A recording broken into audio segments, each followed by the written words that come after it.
Hi, good evening, everybody. A warrior salute to you from Captain Subbu, the warrior entrepreneur coach. And you are welcome for this wonderful evening session with our the planning coach, Mr. Grenville. It's an awesome session since we have been doing it for last more than one and a half months now, and we were analyzing the various factors connected to how to plan a business. As we always say that if you fail to plan, you are planning to fail. So let's welcome Grenville. He has got a vast experience in different fields, worked abroad, he was handling different businesses at various levels of planning, everything. In addition to that, he is also into the coaching system now. Not only coaching, guiding, mentoring, and coaching many of the, the young entrepreneur as well as seasoned businessman, guiding them how to plan with the various steps involved in the proper process of business planning. Let's welcome Grenville. Grenville, happy to have a session with you for going to have this for this another 30 minutes, and looking forward to having new ideas and the plans for the planning. Okay, as you have mentioned, the five success factors for a business plan. Looking forward to your further throwing light on that, Gren. Good evening, Captain. Great to be back, and thank you also for being here. I know you're traveling, so I appreciate you joining the live. And good evening to all the people who are watching this video live, as well as those who watch our recordings and are sincerely following us. We appreciate your continued patronage. So please do keep watching us. So today I'm going to talk about success. I mean, how many of you want to be successful? I'm sure all of us is the biggest goal in our life is to call ourselves successful. But the biggest issues we have is that we keep trying different things in different ways and end up with the same results, right? We miss the main crux of what is the issue. As Warren Bennett says, the first step for any success is leadership. So leadership is a capacity to translate a vision into reality. That is the main and first focus that we need to have is what is the vision and how are we going to convert it into reality. For that, we need to have an enterprising, a visionary who can really foresee what could be the possible future and also understand how that can be translated into reality. Because there are certain types of people who have visions and say, I have a dream, right? And that just stays a dream because we keep dreaming and don't really take the actions that could convert it into reality. There are other people who just follow what everybody is doing without having any vision where they're going. And they want to just keep replicating what they keep seeing different ideas and think that they can make one of those ideas a success. Now, both of those are heading surely for failure because in the end, you need to have a vision and you also have to have a reality check. So the first step that you need to have in any successful business is to have a leadership and to make sure the leadership is engaged and also is ensuring that they make sure they understand where we are heading and keep having the reality check to convert that vision to the reality. That is my first point, Captain. Do you have any? Yeah, actually, it just reminds me of one like a proverb or a statement I remember vaguely. A lion leading a flock of sheep is better than a sheep leading a flock of lions. The leadership matters. Absolutely, totally, I'm with you because there's that one individual, that head. That if you see all other parts, we have two, three parts, but the head is the one. If the head goes wrong, the whole body goes into like in a zigzag. This thing. I am absolutely with you, Gren. Yeah. See, a good example is Apple, Captain. If you see Apple, there was one visionary who had a vision of having an exclusive line of products, right? Something that does not adhere to the norm. When people are making one type of prototype, they were making something that was that time totally revolutionary at that time. a touch screen or something. Like, why would I need to have a touch screen? Why would I need to have a stylus to touch a screen on a phone that people were first typing on buttons, right? Things like that, which at that time was way beyond its time, right? Where people were like, this is something that was like the future. And somebody had that vision to see that I can bring it today to this reality. And now Apple is a brand to reckon with. People have been trying to catch up with Apple for centuries now, right? And they're still trying to catch up, and Apple stays ahead. People are ready to pay that premium of 10 times the cost to buy an Apple product because of the brand they've established. Just Yeah, it has given a brand image. Absolutely. Yeah. so that was the first step which I wanted to talk, which is leadership. The crux of any business to be successful is to ensure you have right leadership, and leadership is engaged in the process continuously to convert that vision into reality. The second is the other side of the table, is the participants, the employees, the managers, the everyday people that actually convert a business into that reality. Is not the leadership, it is the people on the ground. They are the ones that take whatever vision and whatever direction is given by the leadership and decide what is the path they need to make to take that path and arrive at the goals that is given by the leadership, right? So the biggest issue we have in most of the business implementations is that the people who are doing the job are not fully informed and or not fully connected to what is the vision that the management has. So the second factor to ask for me is to educate the participants about what are we actually expecting from them. The various tools you can use in this, one of course is to create a business plan where you make sure that people clearly understand what is the vision, what is the implementation plan, and what are the different milestones you're implementing to take it there. Okay, that is one of the steps that you can use. The other biggest issue is to make sure that everybody understands his role. And if they don't understand their role, it is our job to sit down right up to the very person who is at the bottom of the hierarchy. He needs to know his part. He doesn't really need to know how he is going to attain the vision. But if he doesn't know what he needs to do in a small little way, he will be the one that holds up everybody along the chain to deliver on their final goal. So educating the people and making sure they understand what is their part in this whole exercise is the second most crucial factor. Yeah. Actually, like, and again, I'm connecting to another this thing like, yeah, a definition for leader is a leader has to be in the front to pull the people, and he has to be behind to push the people, and he has to be in the middle to give support, shoulder support to the people. That means unless the people get involved and connected, then it is not a leadership. Actually, I said, like, as you said, the two stages, the two steps is, one is the leadership and getting the people connected to the vision of the leadership, then only the mission gets executed. Valid. It is absolutely. You're totally right, Gren. That makes a difference.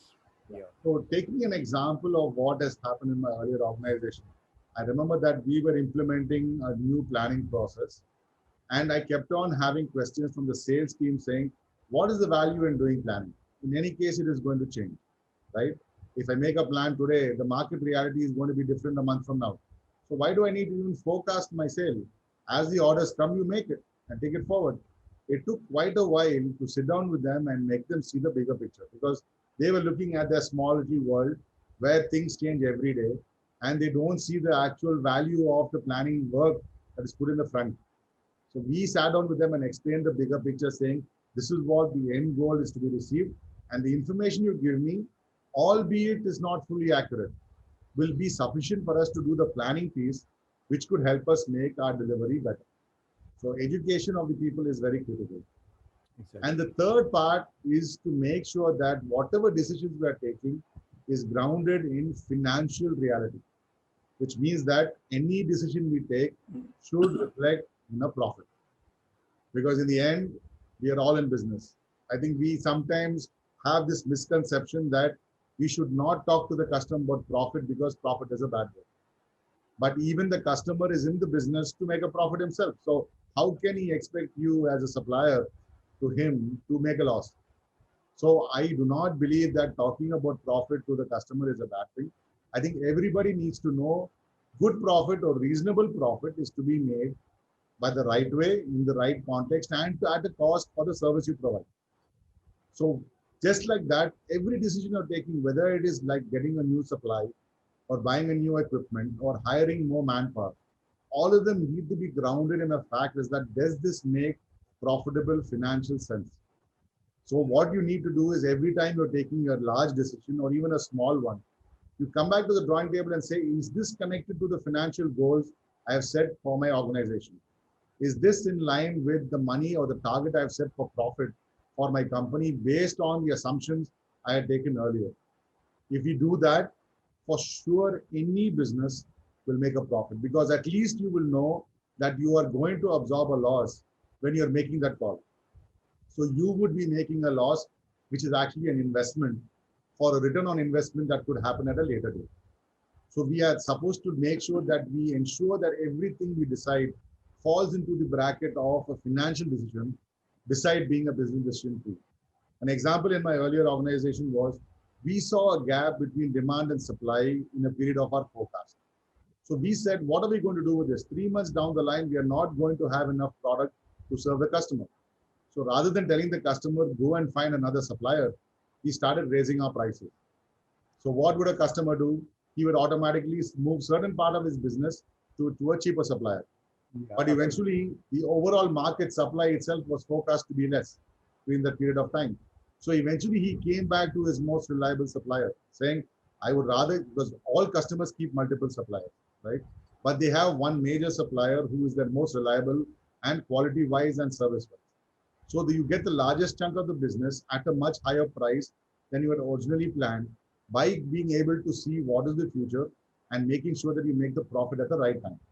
Now, it was followed by some bad months where our prices started falling because there was more supply and less demand.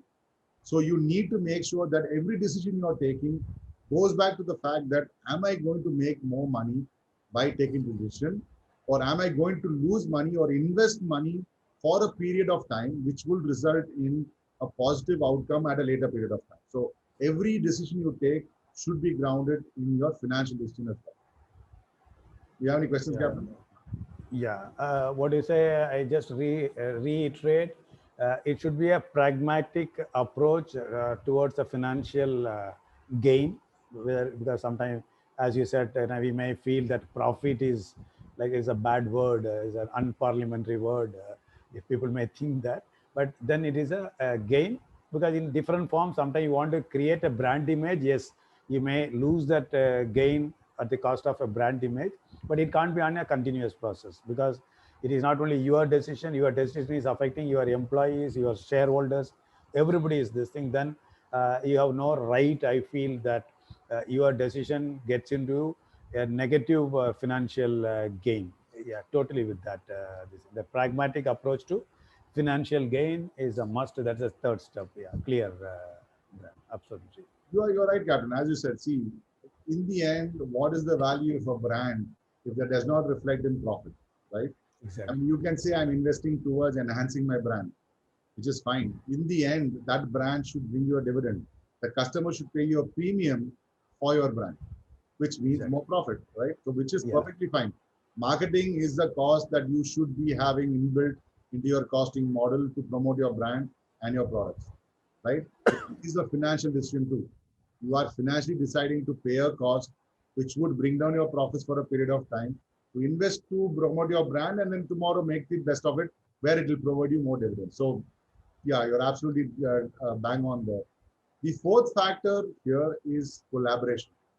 Now, what tends to happen in most cases is that every department gets into their little silos, right? Sales is their own little bin. You have production in their own bin. You have administration in their own bin, logistics in their own piece, warehousing. And what tends to happen, everybody puts in 100% of the effort to achieve their own departmental goals, which is great, right? I mean, you would expect a department Yeah. to perform efficiently. But the fact remains is that if all of them are working independent of each other, the net result may be contrary to what you want. So it's very important that all of them know where their jobs overlap and how do they all connect to the bigger picture that the end result is being achieved. So what you're supposed to do is to make sure that you're continuously collaborating. As I say, a collaborator is somebody who keeps working together, right? So whether you are production or whether you are sales or whether you are customer service or any other department, you keep on looking at, I have done my job. How does this reflect on the other person's job? Is my job that I'm doing to the best of my ability, providing for the service that he in turn is going to provide to the customer? In the end, we are all in it to provide service to the customer and earn the benefit. So if we are, whatever effort we are putting is contrary to what the end goal is, we need to reevaluate what we are doing and adjust to make sure that we are collaborating to produce the final results.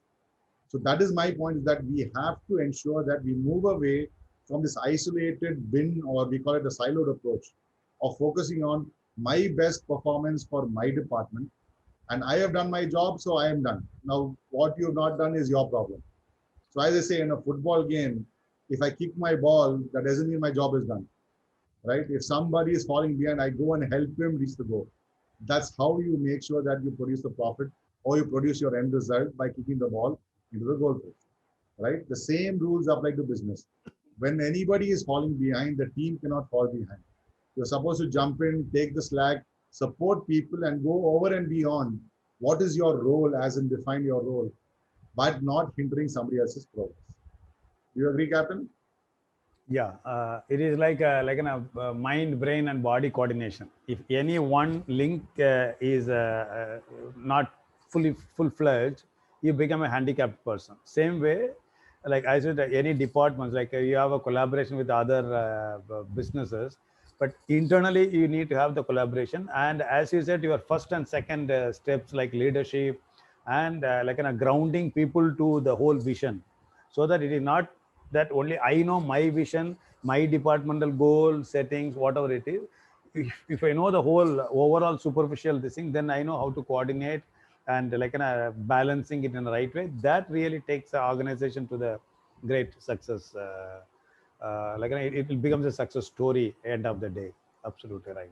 Yeah. Absolutely, Captain. So as I said, you need to have the right leader who can see, have the right vision, and help translate that vision into a reality. You need to make sure you have people who are well informed, who have been educated about what they need to do. You need to make sure that all this results in a profit, and all this can be only achieved if you all work together. So collaboration is the key to the success of, you have all the players involved, you have all the factors kept in mind. But if you don't work together, you will not reach a final, right? And the last but not the least factor is that we should be ready to criticize or take constructive criticism of the process we are following today. What tends to happen? Everybody takes criticism as a certification of their performance. So as soon as you go to somebody and say, you know what, you're doing something wrong, they say, no, no, no, no, no. I've done my job. Here I have these numbers, I have this thing, and I have done this right. But the fact remains that he's missing the whole point, right? If somebody is coming and saying that he sees something is not right, it means that from his perspective, he is being affected in some way by what you're doing, correct? So if we don't sit back and have a look and say, why is this guy feeling that I'm not doing my job when I feel I have done exactly what I need to do? That is the way you improve your process. That is the way you yourself improve. Whether it is your personal personality or your own personal lives and the way you live or work, criticism is what got us where we are today, right? Now, whether we like it or not, we may say we never have liked people who criticize us. But when somebody has said something bad about us, that is when we have paid the most attention, either to prove him wrong or her wrong, right? Or taken it positively and improved ourselves. These two factors nobody can deny in the life has been one major factor that has formed us where we are today. And those who ignore criticism have been for sure the failures of life, because they have stayed back eventually in the race, and the people who have learned to improve have moved forward, right? You agree, Captain? Yeah, it is like earlier, as I said, instead of saying profit, you can use the word gain. Probably, if somebody says something, instead of personally, I feel I don't see that as a criticism. I take it as a feedback. So nowadays there are like a 360-degree feedback system. So many feedback systems are there. Let's take it as a feedback, not as a criticism, because feedback has plus, minus, positive, negative, everything is combined.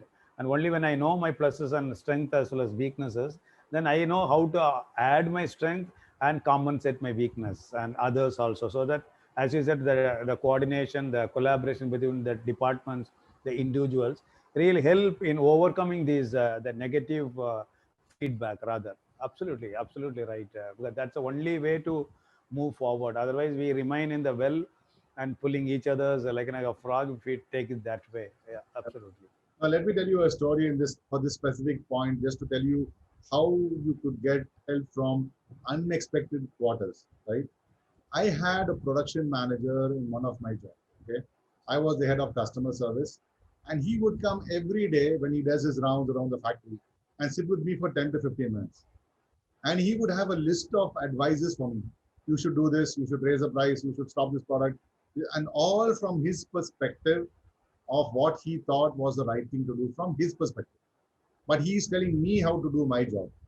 And it would really irritate me. Okay? Like early morning, 10:30 in the morning, when I just finished my morning meeting and I'm starting my day's work, you have this guy who has nothing to do with sales, who is supposed to take care of the operations, come and sit and give me a hell of a lot of advice.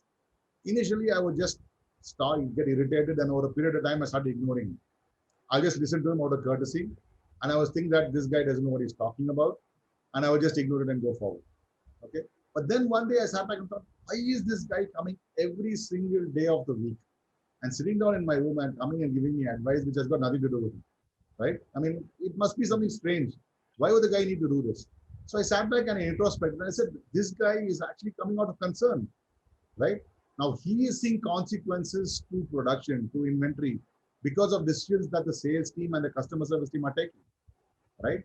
Now, if I don't pay heed to that today, which is a small problem, tomorrow will blow up into a very big problem. So I called my team and said, look, here's a list of things that this guy has told me today. I want you to go back and take it as a case study and come back to me with why did this happen and what are the reasons for it. Now, if he could do something in our department, it's fine. If not, I wanted to go back to him and tell him, look, you are coming and addressing this to the wrong department. This is the people you should report it to and make sure they address it if it's really a concern, right? So, but eventually we found out that there was lacunae in our own process that we were following. Okay, so we were, as you say, when you're so close to your process, sometimes you cannot see what the problem is. Yeah. Because you're used to doing it in one specific way. So you keep on following the same way, thinking this is the best way we can do it. Till somebody who's outside on the outline stands back and says, you know, you can do it like this. Why not? So that was a big learning to me. And since that time, whoever walked up to me, okay, whether it's my family or even the lowest cadre in our whole bureaucracy, I would sit down and say, at least let's hear what he has to say. Now, I may not take everything and adopt it straight away because some of it may not make sense. But the fact is that give value for input, take it, critique your own process saying, this input and what I do, does this make sense? Is there a disparity in what the person is saying versus what I do? And fine tune your process, which would prepare you that this does not happen, even if it's a thing like a person trying to preempt something from happening in the future. So that was a big lesson to me, at least. Yeah, it's nice. This thing. Just to recap, Gren, the 5 success factors for good business planning. The one is the leadership, then the grounding the vision to the all the people in the team, the organization departments. Then the third is everything should have a pragmatic approach to the financial gain, unless you are deliberately doing a few portion for your brand image. But again, that brand image should bring a financial gain at the end of the day. That's the reason you are doing that. All these three can be done or achieved only if you have a proper collaboration uh, with the individual, with the departments, with the organizations. And finally, to do all these things, one should be ready to have the feedback. Okay, whether you name it as a criticism or not, let's take it in a positive way as a feedback. If these 5 are there, like you actually become a strong fist. Like you have that power. Otherwise, one finger, two, it get bends or even get broken. But when it gets tightened, that's a punch you make it. There's a success for business. This thing, and I still remember. Success is not absence of failures, it is the achievement of your ultimate objective. Okay, so you can elaborate on that, Gren. No, you're absolutely right, Captain. As I said, we all call ourselves that we had experience. but experience came from the mistakes that we have done in the past. That is what has caused us to get where we are today. So we have to make sure that when we have criticism or when we do something that is not in line with what we are normally doing, we learn from them. As I said, a mistake is a perfect learning lesson for you to take and use it as something that you can avoid in the future. That is a big, big reward to you, that you have actually had the opportunity to live through that mistake and turn it around to a positive. I say every cloud has a silver lining, right? So you should be able to absorb that in your process and say, I did something, I messed it up. Okay, and as I said, there's nobody who can claim to have had a perfect career, right? If somebody says that, they're really stories, because we've all had our failures in our life, but it's how you face those failures and how you use those failures to move to success. That is this important part about turning your life around. So that, I think, is what I've gained. And I said these 5 factors have played a major role in the way I think and the way I implement my processes with every organization. And when I go to work with a customer, I try and first evaluate these 5 points with it to see that, is this actually going on? Is this company actually following this? They may not have rules written down, right? But they could be having, are they really following this in principle? That means this organization just needs fine tuning and needs to be worked with to realign their goals and move them forward for success. But if there is absolutely none of this around, if there's absolutely no leadership and everybody is left to do what they want, and then that company is going to go nowhere. I'd rather not work with a company and take them forward and go back to the leader and tell him, you need to first fix yourself and then your company will fix yourself. So it helps in a way in my job when I work with customers to use these as sort of guideline. When I work with customers, as where is the actual problem, and then start from there and build up on that and go forward. Awesome, awesome, Gren. I think let's wait for some any questions.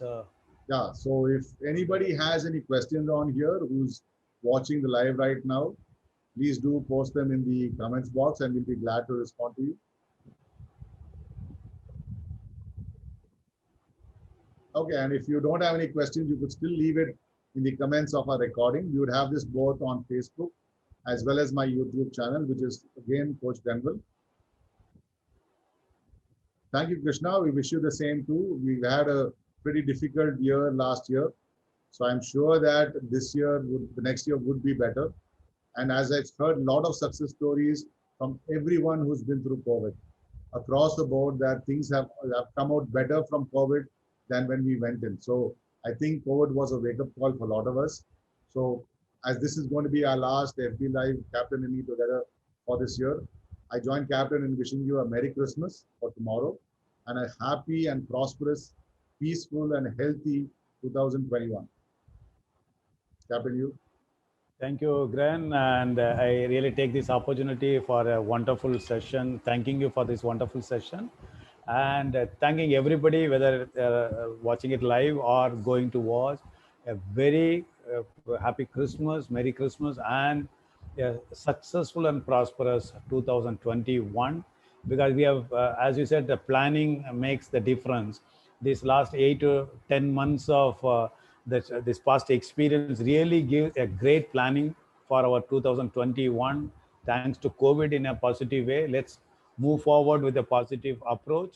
And I'm sure we overcome all the hurdles with a proper planning and be successful.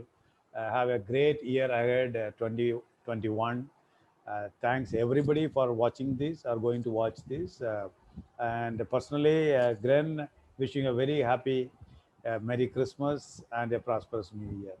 Thank Back you. at you, Captain, to Thank you and your family. Enjoy your time in your native place and see you back in Chennai in the new year. Super. Take care, Captain. Good night. Thank you. Thank you. Bye.